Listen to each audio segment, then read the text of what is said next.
Hello students, today we are on our next chapter of the macroeconomics, that is government budget and the economy. As we know, our economy is mixed economy, and in mixed economy the government is having immense importance for the proper smoothing of the economy. If we want the smooth working in the economy, the interference of government is very important. And government budget is related to income and expenditure of the government.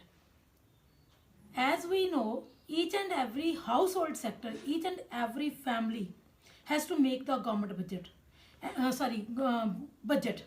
That budget is related to income and expenditure of a particular family. हमारे पास जब भी बेटा income आती है तो हम उस income को दो हिस्सों में डिवाइड करते हैं, that is income and expenditure. Same government भी ऐसे ही करती है बेटे. गवर्नमेंट जब भी अपना बजट बनाती है तो उस बजट में दो कंपोनेंट्स हैं. One is receipts and other are expenditure. Household sector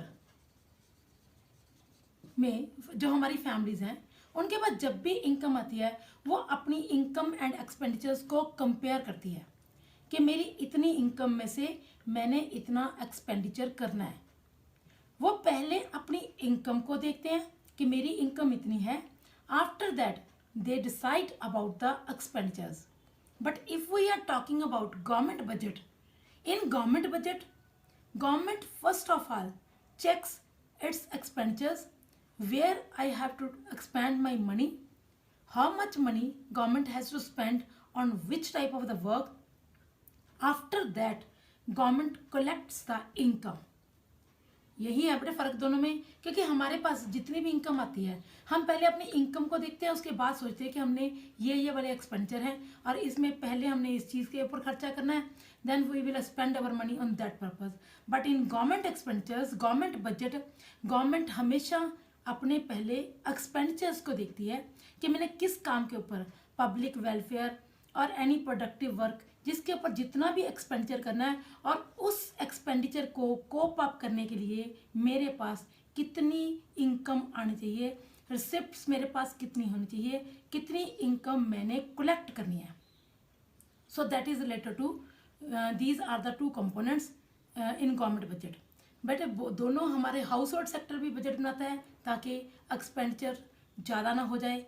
हमने अपनी चादर को देख के पैर करना होता है, जैसे cut your cloth according to coat, ये वर्डिंग होती है.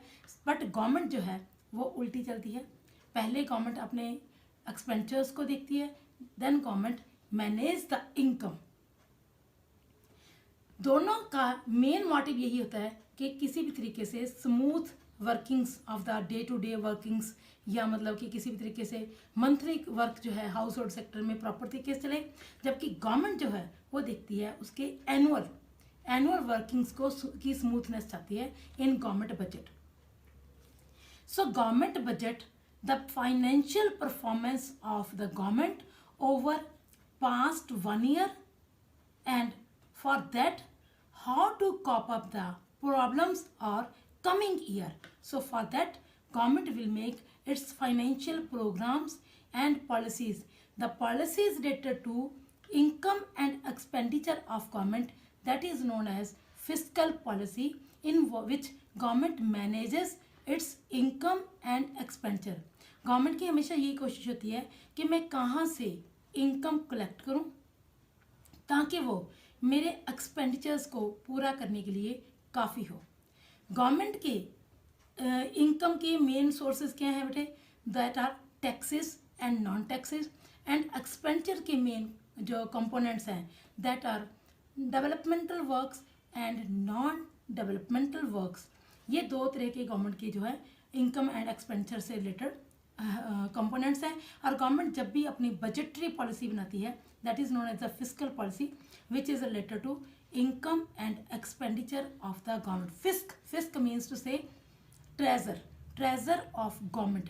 गवर्नमेंट के ट्रेजर में पैसा कहाँ से आएगा और वहाँ से पैसा कहाँ पे खर्च होएगा, स्पेंड होएगा, ये जो पॉलिसी होती है that is the budgetary policy, fiscal policy of the government. और ये बेटा जो भी गवर्नमेंट बजट होता है that is for the coming year expected income and expected expenditure.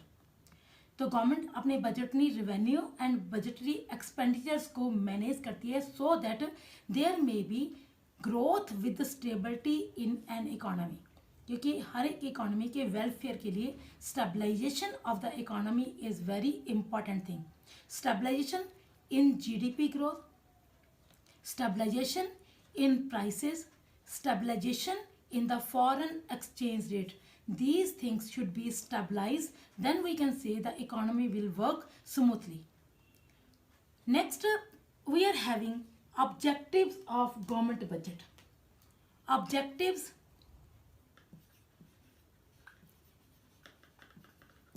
of government budget. क्योंकि जब भी गवर्नमेंट अपना बजट बनाती है there are some specific objective, for fulfilment of those objectives government make our its government budget. The very first is GDP growth. What is GDP growth? Gross domestic product. The main objective of budgetary policy is to make the public investment expenditures in such a way that there may be higher level of employment in the economy. If there will be higher level of employment in the economy, that will create more income in the economy. If there will be more income in the economy, then there will be more aggregate demand in the economy. If there will be more aggregate demand in the economy, it means there will be more private as well as public, both type of the investment expenditure in an economy. क्योंकि investment expenditure जितना ज़्यादा होएगा बेटे gross domestic product उतना ही ज़्यादा होएगा। सो इस तरीके से गवर्नमेंट जीडीपी ग्रोथ को इंक्रीज करने के लिए बहुत सारे तरह की subsidies to the producer, rebates to the producer देती है ताकि वो अपने प्रोडक्शंस को करें। किसी भी तरीके से प्रोडक्शन इंक्रीज होनी चाहिए, public as well as private, both type of the productions. Second is allocation of resources.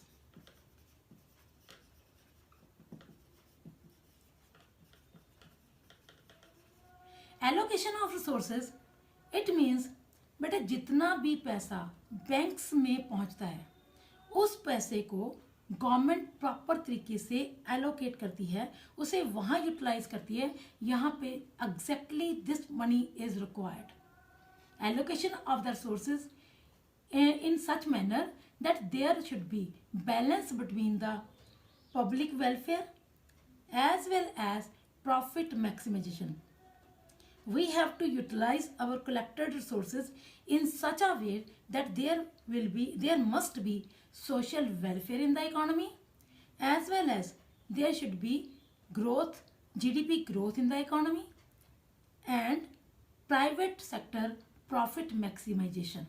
क्योंकि प्राइवेट सेक्टर को भी मतलब कैसा है कि वहाँ जब तक उनके प्रॉफिट्स मैक्सिमाइजेशन नहीं होंगे वो काम में पैसा नहीं लगाएंगे, प्रोडक्शन पे पैसा खर्च नहीं करेंगे।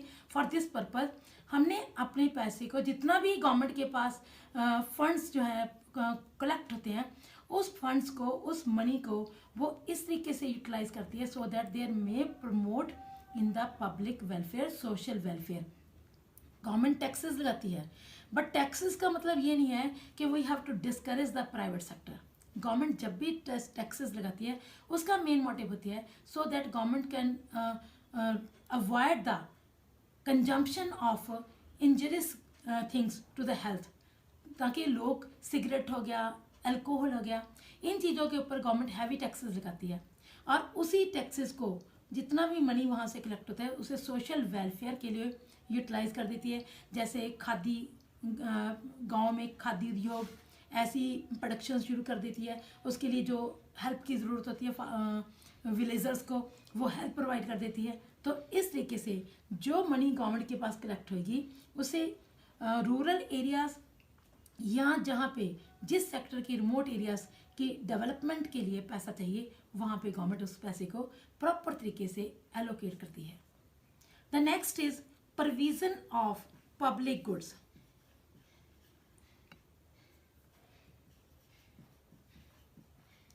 provision of public goods. Supply and demand forces, these are the two main forces in the market. और सारा जो हमारी सर्कुलेशन है वो इसी के ऊपर डिपेंड करती है। और गवर्नमेंट जो चाहती है उसका मेन मोटिव होता है कि डिमांड एंड सप्लाई दोनों में बैलेंस बना रहे। सो supply and demand forces in a market economy don't allow enough production of public goods, because in market economy they will merely do the production only for production purpose. They never do the work for the collective needs or public welfare.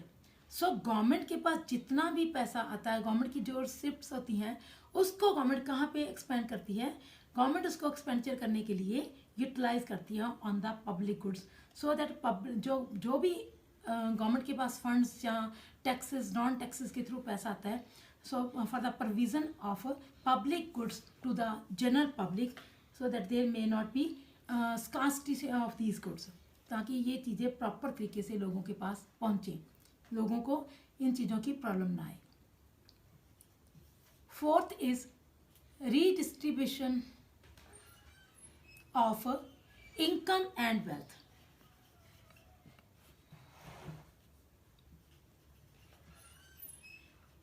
Redistribution of income and wealth. This is the main motive of public sector, that is equitable distribution of income and wealth.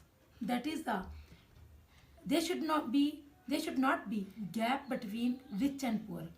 All the people should be equal.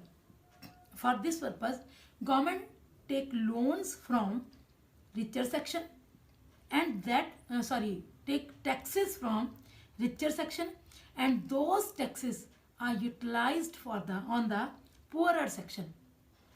उनको किसी भी तरीके से allowances की form में या old age pension की form में या स्कॉलरशिप्स की फॉर्म में, किसी भी तरीके से ये जो मनी है गवर्नमेंट वहाँ पे डिस्ट्रीब्यूट कर देती है इन द पुअरर सेक्शन, तो so that there may be equitable distribution of income and wealth. Distribution of income and wealth में government imposes heaviest tax on the richer section and giving the subsidies to the poorer section, supplying food grains और other facilities to the BPLs मतलब कि below poverty line section, उनको help करती है, so that there should be equitable distribution, ताकि जो मतलब कि जिन लोगों के पास अपनी नीड्स को फुलफिल करने की कैपेसिटी नहीं है, ताकि उनको हम इस तरीके से हेल्प कर सकें कि they also fulfil there minimum needs. बड़े अपनी लाइफ को स्पेंड करने के लिए उनको अपनी जो नीड्स हैं उन मिनिमम नीड्स को पूरा करने के लिए जितनी फैसिलिटी की ज़रूरत है उनमें गवर्नमेंट उनको हेल्प करती है। Next is balanced regional growth. Balanced regional growth. This is the growth of all the districts, all the states of the economy. क्योंकि कई बार ऐसा होता है बड़े बहुत से रीजन्स ऐसे होते हैं जो प्रॉपर तरीके से वेल डेवलप्ड नहीं होते, या वहाँ पे लोग पैसा इन्वेस्ट करना ही नहीं चाहते, तो गवर्नमेंट जो है ऐसे एरियाज़ को डेवलप करने के लिए बैकवर्ड रीजन्स को वहाँ पे लोगों को पैसा इन्वेस्ट करने के लिए मोटिवेट करती है।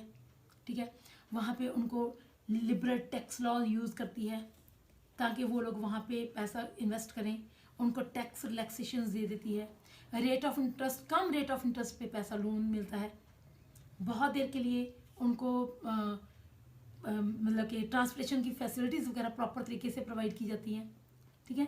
स्पेशल इकोनॉमिक जोन्स के नाम से बेटे दीज रीजन्स जो है backward regions are established as SEZ, special economic zones.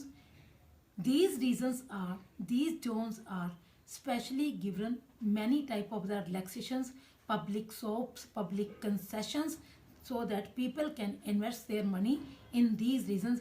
और इस तरीके से यूपी बिहार अगर इन एरियाज़ को हम लोग डेवलप करना चाहते हैं तो वहाँ पे गवर्नमेंट इस तरीके से उनकी हेल्प करती है ताकि लोग वहाँ पे पैसा इन्वेस्ट करें। Next is employment opportunities. Employment opportunities. The very first objective was GDP growth. वहाँ पे मैंने आपको बताया था कि गवर्नमेंट जितना भी गवर्नमेंट के पास पैसा आता है उस पैसे को गवर्नमेंट इन्वेस्टमेंट एक्सपेंडिचर खुद भी करती है और प्राइवेट सेक्टर को प्रमोट भी करती है, प्राइवेट सेक्टर को बूस्ट अप करती है, मोटिवेट करती है ताकि वो लोग अपने प्राइवेट इन्वेस्टमेंट्स जो है उनको इंक्रीज करें। जब गवर्नमेंट भी as well as private sector both will do more investment that will create more employment opportunities. और जिस तरीके से एम्प्लॉयमेंट अपॉर्चुनिटीज़ जैसे क्रिएट होंगी तो लोगों की डिमांड इंक्रीज होने से प्राइवेट इन्वेस्टर्स के प्रॉफिट इंक्रीज होंगे तो वो भी आगे आगे और भी ज़्यादा इन्वेस्टमेंट्स करनी शुरू कर देंगे। So budgetary policy focus on the generation of employment opportunities through investment in the public enterprises, and that will cause motivational for the private sector.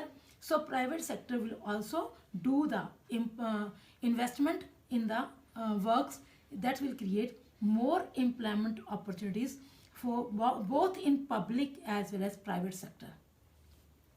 The seventh is the इसको बड़े अलग से अगर आप पॉइंट नहीं भी बनाना चाहते कोई प्रॉब्लम नहीं है क्योंकि इसे आप जीडीपी ग्रोथ में ही इसको एक्सप्लेन कर सकते हो क्योंकि आप लोगों को जो क्वेश्चन है वो 6 मार्क्स का ही आना है तो उसके लिए 6 पॉइंट्स आर एनफ। ठीक है। The last point of the objectives of government budget are is economic stability, जिसके लिए मैंने आपको बताया था stability in GDP growth, stability in general price level, and stability in foreign exchange rate. ठीक है। These are the main basis for the economic stability. Free में play market वहाँ पे तो बेटे स्टेबिलिटी आती नहीं है क्योंकि वहाँ पे बहुत सारे ट्रेड साइकिल्स आते हैं। ट्रेड साइकिल्स मतलब कि ups and downs in the economy, there may be inflation deflation. वैसे तो we are having 4 phases. This is the boom condition, this is recession, this is depression and this part is recovery. These are the 4 phases of trade cycles, जहाँ पे हम कहते हैं कि हर एक economy में ये अप्स एंड डाउन्स तो आम चीज़ है। ठीक है। ये 4 जो recession depression recovery boom situations हैं that can be controlled with the help of government budget, क्योंकि गवर्नमेंट बजट में गवर्नमेंट ऐसी पॉलिसी इंस्ट्रूमेंट्स को यूज़ करती है so that government can solve the problem of inflation and deflation in the economy. Budget is very useful because it helps in clearing all the problems in an economy, then so that there may be improvement in GDP, general price level can be controlled, and through improving the export and import from the economy we can stabilize the foreign exchange rate. बेटा foreign exchange rate का आपका पूरा एक अलग से chapter है, उस chapter में आप लोगों को ये पता चल जाएगा कि फॉरेन एक्सचेंज रेट क्या होता है। वैसे भी आप लोगों को पता ही है कि जो डॉलर है, डॉलर हमारे कंट्री में एज इट इज़ यूज़ नहीं होता। Dollar firstly we will convert the dollar in our own currency, तो उस करेंसी में हमें उस करेंसी के लिए कितने डॉलर मतलब कितने रुपीज़ हमें एक डॉलर को परचेज करने के लिए देने पड़ेंगे, that is known as the foreign exchange rate.